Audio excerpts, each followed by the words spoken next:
Hello guys, আসসালামু আলাইকুম। কেমন আছেন সবাই? আশা করি সবাই ভালো আছেন।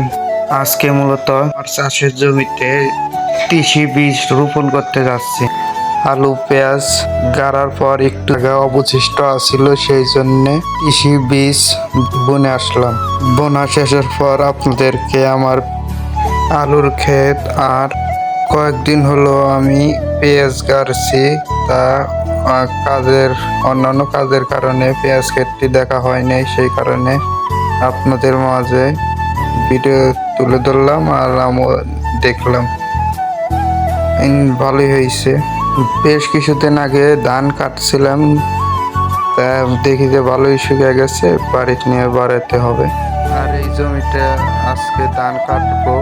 আগে একটু দোকানে আমি আর আমার নাতি দুইজন মিলে একসাথে যাচ্ছি। ওই যে দেখেন ধানের ক্ষেতের আলারে দেখাই যাচ্ছে না, আসলে ওরে একটু বেশি ভালোবাসি। সব দুই দাদা নাতি মিলে দোকানে যাচ্ছে। এই তো দোকানের কাছে এসে পড়ছি, আর এই গোরানটা অনেক উঁচু, তো তাই দেখেন উঠতেই পারছি না। আবার ও দেখি যে চাল চাল করে উঠে যাচ্ছে। এই যে দোকানে আসলাম।